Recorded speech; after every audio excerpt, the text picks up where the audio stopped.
Hey guys, welcome to the Touchdown Table. I'm Ryan, that's Tyler, that's Jordan, and this video is going to be a little different than most of the ones you see on this channel because this is a college football video. You know, college football is happening for a decent amount of teams, so we're excited for that too. We are going to do videos on that too from time to time. This is one of them, and we're going to be predicting depending on if you guys like it or not. Yeah, of course, and comment if you want more, of course, as we always say. But we're going to be predicting some conference champions and conference championship games, so the conference winner and the conference runner-up of some of these conferences that are playing as of now for the 2020 season. Obviously, things can change, but as of right now, we know the teams that we have.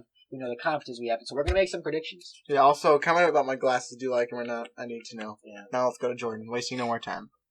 Okay, so we're going to start on the SEC.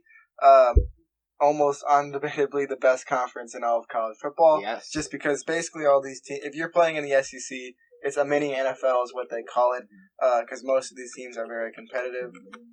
It'll be interesting to see how it all rolls out this year. But let's start with the SEC East. So there are two teams that I'm between right now, but obviously I did pick one. Not obviously, because sometimes I don't have my picks until I'm talking, but I do have one in mind. It's between Florida and Georgia. And as much as I like, I used to like Georgia when they had Jake Fromm there and some other guys as well. It just seemed like they lost too many guys. I don't know how deep their roster goes. And from what I saw from Florida, I liked Kyle Trask. I think he has an upward future. I think they have a decent crew of people around there. So I think it's going to be close between those two teams. But I'm going to give it to Florida in the East. Now to the SEC West. This one's almost a no-brainer. LSU basically lost their whole team. He's not wrong. Yeah. It's just true. As Ryan said earlier today, LSU is basically just Derek Stingley at this point. Auburn could be in the mix. I do like Bo Nix, but I think they lost some guys in that defensive front. So Alabama, I think, is going to be good with Mac Jones or whoever they have at that quarterback. I expect it to be Mac Jones. So it should be some good stuff. They also have a really good receiver there who I forgot his name. They have Jalen Waddle and Devonta Smith. Yeah. I was thinking of Devonta Smith, but Jalen Waddle also very good. They should be a pretty good team as well. So Alabama easily will probably take the SEC West. Now let's move. Hopefully those two don't opt West, out. But to my right. Well, who wins? Oh, yeah, I forgot to say who wins. Come on, man. I'm going to go with Alabama, who wins. The team is just too strong, as usual. Ryan gave a little fist bump. Well, it's not why you think. No, it is what I think. No, it's not why you think. It's not why you think. You want me to tell you what I think it is? No. It's because you want it to be a little different at the table, so you can have Florida win yours. So when I picked Alabama, Tyler's going to pick Alabama too, so you want a little bit of division in the SEC. We'll have to wait and see. I was right. So. Are you done? Yeah, I'm done. Well, I'm going to cut to the chase. I do have those same two teams in my SEC championship prediction, Florida and Alabama. Florida's been improving these past few years. They won their bowl game, the Orange Bowl against Virginia. But the question always is, can they beat Georgia? Because that's why they have a hard time getting to the SEC championship game, because they haven't been able to win that game. It was a tough loss for them last year. I think this year they will beat Georgia in the regular season, and I think they can get there. I've already watched some film on Kyle Trask. Wasn't overly impressed, but remember last year, he wasn't the original starter. He had to step in for an injured Felipe Franks, so I think he'll be better. I think that he's got some nice targets there in Florida. Kyle Pitts is just a name I want to mention. He's my number one tight end right now. Kind of reminds me of George Kittle with how athletic he is. I feel like everyone should be. That should be at least right now going into next year. So he could definitely be, like the next George Kittle. So that's just one of the many playmakers they have in Florida, and I just think this team's due. They've kind of been lurking around, but I think this is a true contender. I think Florida takes it in the East, and then Jordan made some good points. Alabama, even last year a little bit of a disappointment, but remember, Mac Jones again, like Trask, just thrust in there because of the Tua injury, and even obviously everyone knows they were still winning. Yeah, they were still winning, and they weren't playing the best team. They weren't, but look at their bowl game against Michigan, the Outback Bowl. Mac Jones 3 touchdowns, no picks, 64% completion, 327 yards. Held his own against another ranked opponent, and even in that heartbreaking loss to Auburn in the Iron Bowl, he kept that team in an offensive shootout. So I think again, like Trask, with a year coming in as the starter, I think he'll be good too. Also, Najee Harris, really good power back. But Jordan was right. I do want to switch things. Well, I was going to anyway, but I'm glad that he picked Alabama because I am picking Florida to win the SEC championship over Alabama. Yeah, you did mention Najee Harris. I was going to be a little disappointed if both of you did not mention Najee Harris when they got to it. And I'm surprised I didn't, because actually I really liked him on film. He does. Yeah. Yeah, and then Jordan mentioned, or couldn't remember their names, but I mentioned Jalen Waddle and Devonta Smith. Yeah. Both, I would say, top 10 at least in terms of wide receivers in college football. That counts ones that aren't playing this year. Yeah. Whether it's because they opted out or because their conference is not playing. But I'm going to cut right to the chase here. I have those same two teams. It's boring, but we tell the truth here. Alabama versus Florida. I think that Alabama is going to win this one. I'm just going to say it quickly.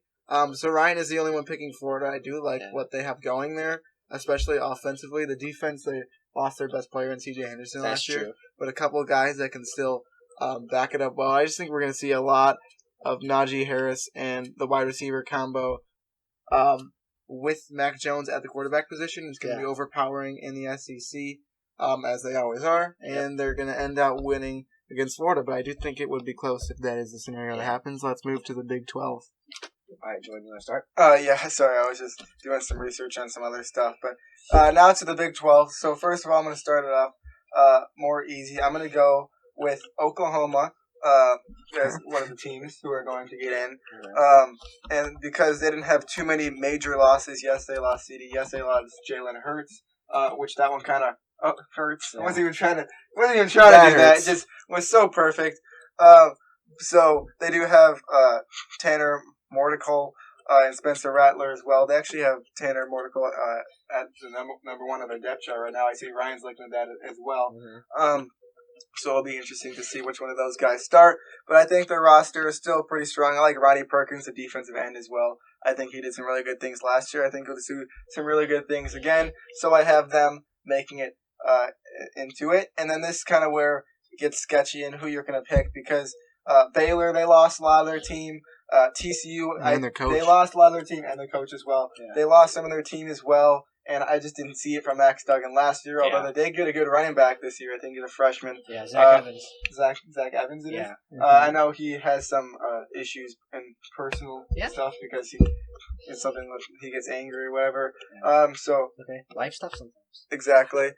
So hopefully he can keep that stuff away when he's at TCU so he could actually play on the field. But anyways, I couldn't pick them.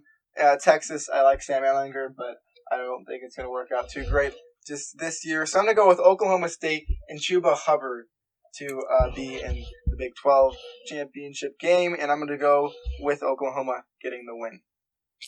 All right, well, in my Big 12 championship game prediction, I do have Oklahoma and Oklahoma State. I think that, the Big 12, well, it's always an interesting conference. And, Oklahoma, they always have like a Heisman contender at quarterback almost every year. I'm sure Spencer Rattler will be great for them. They have offensive weapons, but I'm concerned about the defense. And you look at Oklahoma State and you think, wow, there's a lot of hype around this team, I think every AP poll voter had them ranked this year, if not close to it. They were getting votes as high as I think someone put them at 9. So there's hype around this Oklahoma State team. Last year they spent a little bit of time in the lower parts of the top 25, but I think this is the year where they finally break out. You all know about Chuba Hubbard, top 3 running back in college football. Spencer Sanders, their quarterback, is a guy who did some nice things last year. I expect him to improve. And Tylan Wallace might not be a name you're too familiar with because he missed good mention. He missed some time with injury last year.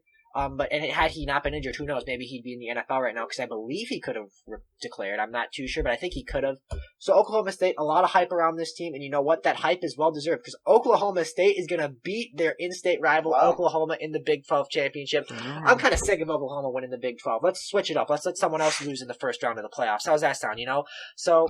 Oklahoma State over Oklahoma in the Big 12 championship. Right, I like that last part you're doing there. Yeah, little shocker there. They can lose bad in the first round as well. Oh, yeah. I will say I have Oklahoma in this game as well. Obviously, they're in the Big 12 championship, it seems like, every single year. Yeah. And as Ryan said, they go on to win and then lose in the first round of the playoffs. Yeah.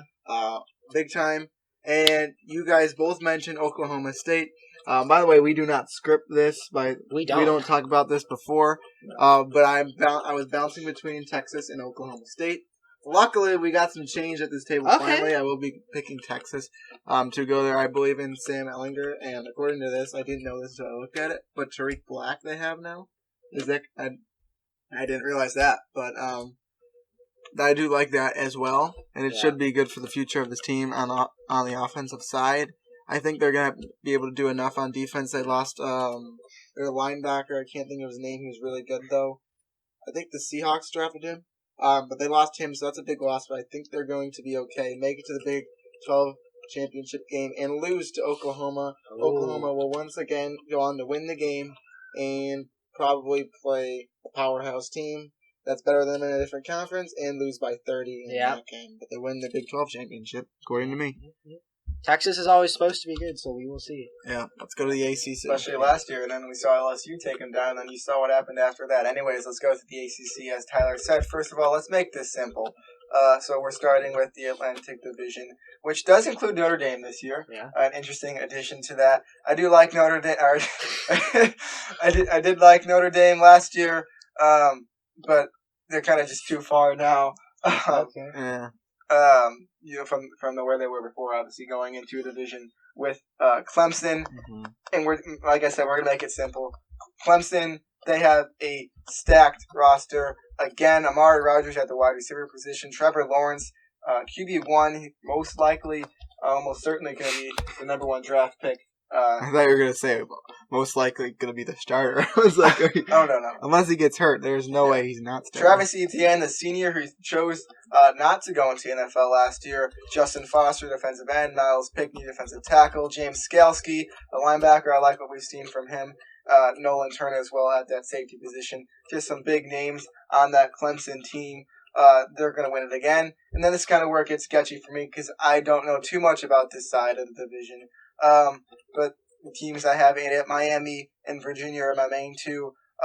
So it's kind of a duel between those two. I don't really know much about either team. To look at the rosters, I really can't recognize many names because I'm not as into college football stuff as maybe this guy or even this guy is. Ryan's into it the most. Yep. So I can't really recognize it that much, but I know Virginia did some good things last year, and I'm just going to say they can lose to Clemson very badly again. Okay. Hey, that game last year was like 14-7 after the third quarter, and then I think the final was like 62-17. But yeah, okay. So a rematch. It's close at one point. Yeah, it was. Yeah, rematch of last year for Yep. Jordan. So, okay, let's just make this. Get this out of the way quickly. Clemson's going to be in there. Trevor Lawrence, Travis Etienne. Even after the Justin Ross injury, they are still stacked. I really think that this team, They'll probably get a lot of sacks. They will too, They just have constant talent, just looking at this team, they have it all there. Mm-hmm. And I'm not even going to spend too much time talking about them because that they're a constant powerhouse. And although they do have a little more competition this year, so I don't think the ACC is going to be as much of a cakewalk for them as it was last year. It'll be a nice easy walk, though. Yeah, sometimes you got to go for a walk. It might just be maybe a like stroll. a brownie walk. Okay. And, maybe like a hot chocolate walk. That's what I was thinking. Okay, yeah. Whatever you need to do. Yeah. But, the ACC, obviously there's one team I'm picking to play Clemson in the ACC championship. But before I get to that, I think ACC is going to be more competitive. I think Miami's going to be better. Louisville's going to be better. And yes, UNC is going to be better and a lot better. That's why I'm playing Clemson in the ACC championship. I expect a big year from Sam Howell. There's a lot of hype around him. Going to keep it short. Clemson wins the ACC championship over UNC. It might be tighter than you think. I forgot to mention UNC. I do want to mention I that. forgot to read them off. And, You already I forgot they existed, but I'm still sticking with my pick. Okay. But if I did it again, I might change it. But I'm sticking with my You're pick. sticking with your pick. I'm with Ryan in He knows saying how I that like there's Sam no Howell. point in talking about Clemson. They have Trevor Lawrence, Travis Etienne's back, Justin Ross. He's playing this year, right? Screw it, I'm changing Justin my Ross is pick. hurt. Oh, I he is changed hurt. my That's pick. right. I knew It's something in was North happening. Carolina. What? But Justin I Ross will be changed it. there for Seriously? moral Yeah. support. Okay. You hear And Jordan? then I don't know what he said. I changed it. No, you Yep. can't do that. I did, though. I Well, just that did. sucks because I'm picking North Carolina too on the other side of it, so we're all the same. I mean, it's what I think. Okay. He Well- forgot they existed and now he's picking. I knew they existed, but I was reading through the list and I just didn't see them for some reason. But I actually knew they were there. Well, And sorry to I've bore you talked guys about them again, off but camera those before. those are the same two teams, and I'm just gonna say it. Sam Howell is the reason why I think they get here. He did so good last year. I think he's gonna be even better this year, and hopefully, when he makes the NFL, he's not like the last UNC quarterback. But I just still do believe in Mitchell Trubisky. I want to put that out there right now. So if he has a good year in 2021, that season, then come back to this club. Anyways, let's move on to the American Athletic Conference, the AAC. Let's go back to Jordan. Fun little conference. Yes, we're going back to me, as Tyler said. So first of all, in the East, I'm going to have Cincinnati winning that division. I have some ties to Cincinnati, not directly, but my brother's friend goes there. So shout out to him at the He's a backup quarterback. Ben Bryant. He goes there. Hopefully he can get some time playing this year. He got some time last year. It was fun to watch him just because I've known him for a long time. I was growing up, so a little bit of bias towards Cincinnati, but I have them winning the East. Then in the West, it's between Memphis and Navy. I don't know too much about it, but I know Memphis won last year. You know what? I'm not going to try to go out and give a reach, so I'm just going to say Memphis is going to win it again. I do like Navy, though. I want to not be surprised if they got here. I don't think I'm missing any teams that I might go out and say after this, because I did read through the whole list this time. So that is my pick. Not too much explanation behind it, because I don't know too much. I'm not going to try to act like I know too much about it, but I do know a little bit about it to make a pick. So that's my pick, and I have Cincinnati winning because I'm biased. It's not a bad pick. Okay. So you had Cincinnati over Memphis? Yes. Okay, so kind of a flip-flop of last year. That's cool. Well, to keep it quick, I do have Cincinnati in there as well. I think that they're going to be the best group of 5 team and the best. No, I don't. I got a little bit of a surprise. I've got Cincinnati in it, and then I've got SMU in it from the other side. I think that is going to be a team that to watch out for. You know, their quarterback, Shane Buechele, he did some really nice things for them last year. And let's not forget, SMU at one point, I think they were like 8-0 and ranked like 15th in the AP poll. Yeah. So this team was, you know, not just relevant. They were kind of in this thing, you know, for a decent part of last year. So I think this team might be better than some expect. I think that they will make it to that. First place vote. They got what? It says here. Oh. Place. I think that SMU is going to surprise some people. But in the end, like I said, I do think that Cincinnati, led by Desmond Ridder, is going to be the best group of 5 team, and therefore play in the Cotton Bowl, win the AAC, and they beat SMU in their conference championship game. All right, I'm up now. I don't think I mentioned. I think Clemson's going to win that game against North Carolina in the AACC. Excuse me. Sound like Jordan there. But now we're moving on to the AAC. I'm with Jordan, same 2 teams, Memphis and Cincinnati. Jordan didn't mention Desmond Ridder. He only mentioned the backup quarterback, I mentioned Ben Bryant. Yeah, but, you know, he deserves a mention. And then, once again, Memphis, I know they lost some of their pieces from last year. Yeah, and their coach, who was beloved by a lot of the players, which is why he's moved on to somewhere else. Florida State. Couldn't remember what it was. But these 2 teams, once again, I think they're going to be the consistent 2 teams to look out for in this conference, and it's going to happen this year. I have Cincinnati over Memphis, so they get some redemption after those 2 losses they took to them at the end of the year. All right, let's run through this last one quickly. Sun Belt. We're going to do the Sun Belt. I'm not going to give any explanation, basically because I cannot, but I'm just going to name off 2 teams, and I'll tell you which one's going to win. Appalachian State's going to win. It says Group B. Are you only saying that because Daniel Jeremiah won? Well, that's a big part of it. And also, they did good last year with LaVisca. But he's obviously gone now. And then Group A, as it says on here, they told me that Lafayette won last year, so I'm going to go with them winning. Again. So who are your 2 teams? So Appalachian State and Lafayette. Okay. Is that not possible? I think, as far as I know, it's possible. I'm not as familiar with the Sun Belt, but they got a nice new logo that I noticed, so it's pretty cool. Their conference logo. But with the Sun Belt, I have got Appalachian State winning it again. And I changed up. I said, you know what, they're going to beat Louisiana Monroe this year. So Louisiana, you know, they switched on us. So I think that is going to be the Sun Belt Championship. App State has just been so dominant in that conference. As you saw last year, only 1 loss all year. I think they win the conference championship again, but this time over Louisiana. Quick poll, is it Appalachian or Appalachian? Just call them the Mountaineers or whatever you want to. Yeah, agreed. Finally, my turn. I'm with Jordan. I don't know much about the Sun Belt Conference. Yeah. I'm choosing Appalachian State, obviously, because they, as Ryan said, are going to be the dominant force over this conference, I believe, for a while, especially in the East. Sorry, North. And then for the West, I'm going to be choosing the Cajuns again, Louisiana Lafayette. Although they lost some of their better defenders last year, I still think they have a good enough roster stacked up to get back to the top of this West and play Appalachian State, but ultimately lose to them in the championship game once again. Appalachian State, the winner of the Sun Belt Conference. Sorry, North Carolina, that I forgot about you. Sorry, Sam. Sorry, Mitchell Trubisky. But now you picked because I didn't forget about them. All right. No, I feel bad for them. I feel bad for Mitch. I feel bad for Sam. Hopefully Mitch does good this year. We'll see what happens. Got to bring NFL into it. I did a little bit when I was talking about Mitch earlier too. But thank you guys for watching this video. Make sure to like this video, subscribe to our channel, hit the notification bell. Comment down below. Do you want us to do more college videos? Did you hate this video? Whatever it is, are we dumb in terms of college football? Let us know. Whatever you have to say about it. Trubisky or Foles, sure, throw that out there as well. Yeah. With that, we will see you guys later. We will see you guys later. See ya.